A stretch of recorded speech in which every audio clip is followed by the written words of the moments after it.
This is the Samsung Galaxy S25 Edge drop test. Let's see how durable Samsung's thinnest phone is, and if it'll survive being dropped onto concrete. If you're interested in seeing more videos like this, make sure you subscribe and click on the notification bell so you'll be notified once I upload a new video. I'll also be doing a teardown, so stay tuned for that.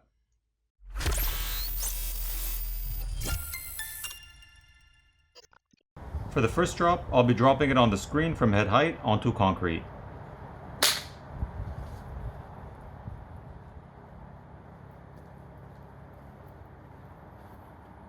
Ouch.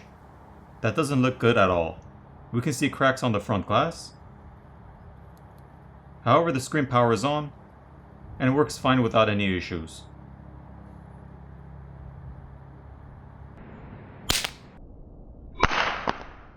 I was honestly hoping and expecting it to survive the first drop on the screen without any cracks. As for the rest of the phone, it's not impacted. For the second drop, I'll drop it from head height again, but this time on the back.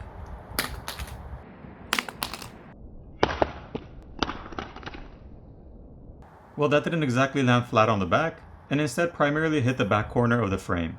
We can see scratches or scuffs on the frame where it hit the floor.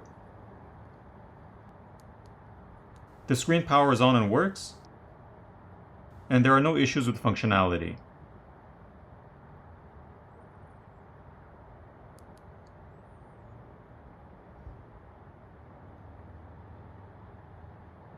For the third drop, I'll again attempt to drop it on the back from head height.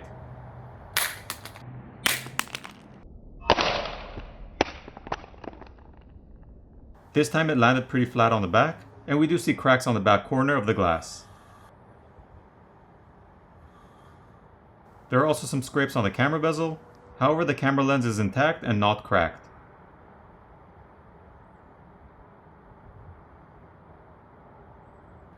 As for the screen, it powers on and still works.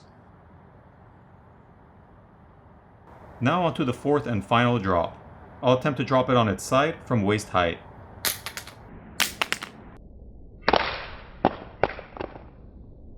There are some additional scrapes on the frame from where it impacted the concrete.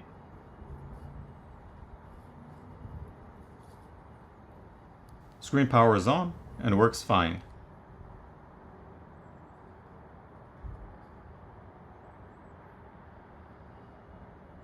The rest of the phone is pretty much how it was before this final drop.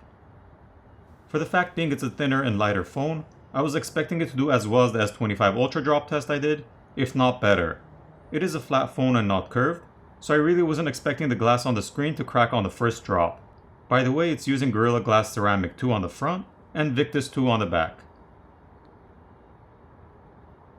As for the cameras, they still operate fine, and there are no stabilization issues.